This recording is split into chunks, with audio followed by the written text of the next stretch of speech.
Hello friends, the reading Windows में आपका स्वागत है। अगर आज आप जो भी कुछ कर रहे हो, जो भी कुछ बना रहे हो, आपका काम, बिज़नेस, इवन आपकी पहचान, वह सब सिर्फ़ आप तक ही लिमिटेड है, तो सच मानो वह सक्सेस नहीं है, जो आपके जाते ही ख़त्म हो जाएगी। वह सिर्फ़ एक इल्यूज़न है, क्योंकि असली खेल यह नहीं है कि आप कितनी तेज़ी से ऊपर जाते हो। असली खेल यह है कि आप कितनी देर टिकते हो।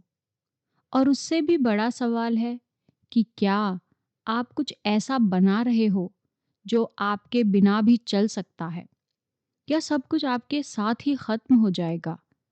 और यही अनकंफर्टेबल लेकिन ब्रूटल ऑनेस्ट सवाल उठाती है यह किताब, बिल्ड टू लास्ट, जहां जिम कॉलिंस और उनकी रिसर्च टीम ने 6 साल से ज़्यादा का टाइम लगाकर दुनिया की सबसे महान कंपनियों को स्टडी किया, जैसे डिज्नी, सोनी, आईबीएम, और उन्होंने कंपेयर किया कि उन कंपनियों से जो उतनी ही प्रॉमिसिंग थी लेकिन समय के साथ गायब हो गई।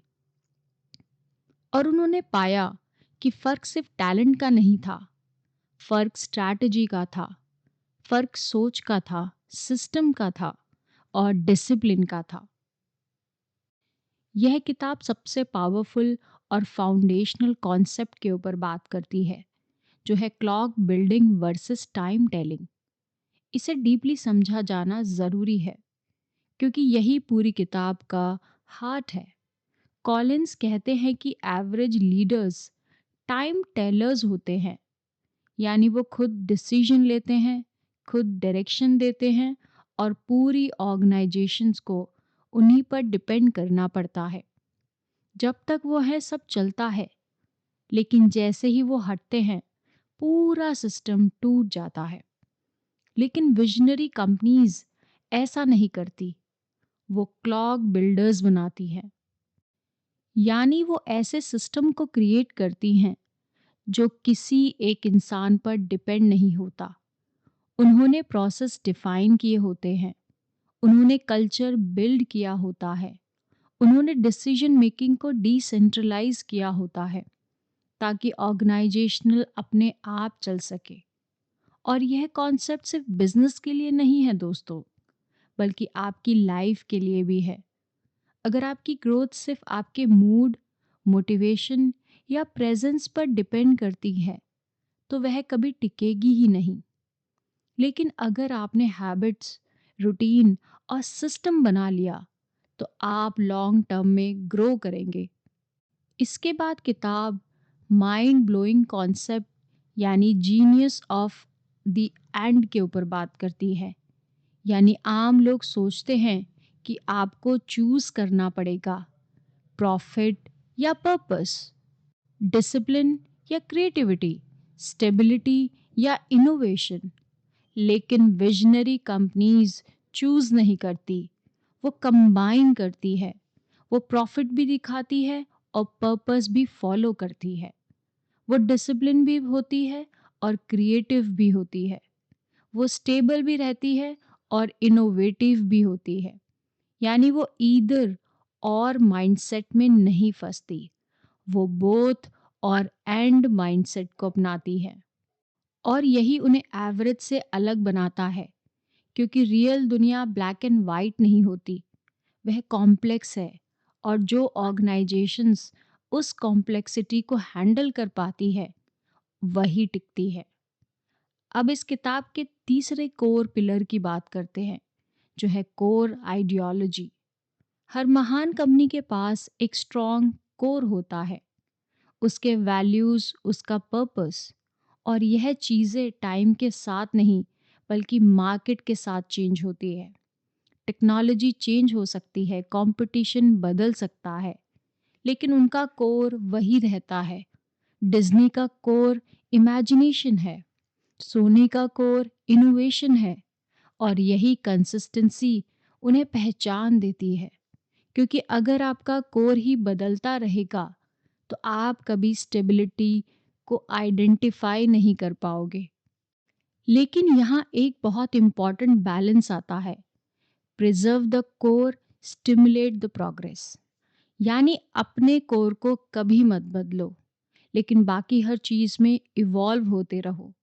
विजनरी कंपनीज रिजिड नहीं होती, वो एक्सपेरिमेंटेशंस करती रहती हैं, नए आइडियाज ट्राई करती हैं, फेलियर्स एक्सेप्ट करती हैं, लेकिन अपने मूल बिलीव को नहीं छोड़ती। और यही बैलेंस उन्हें फ्लेक्सिबल और स्टेबल दोनों बनाता है।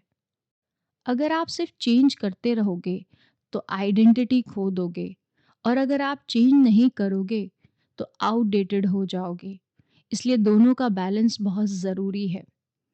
अब आता है एक ऐसा कॉन्सेप्ट जो आपको झकझोर देगा, जो है BHAG, जिसको बिग हैरी ऑडेशियस गोल कहते हैं। कॉलिंस कहते हैं कि महान कंपनियां अपने छोटे टारगेट्स नहीं रखती,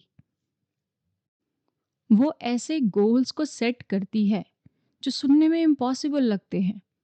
जैसे नासा का गोल है मैन ऑन द मून, या सोने का ग्लोबल ब्रांड बनाना। ये गोल सिर्फ डायरेक्शन नहीं देते, ये एनर्जी क्रिएट करते हैं, अर्जेंसी क्रिएट करते हैं, लोगों को स्ट्रेच करते हैं, उन्हें एवरेज से बाहर निकाल कर लाते हैं। क्योंकि छोटे गोल्स आपको सेफ रखते हैं, लेकिन बड़े गोल्स आपको ग्रोथ कराते हैं। अब बात करते हैं कल्चर की, जो है कल्ट लाइक कल्चर।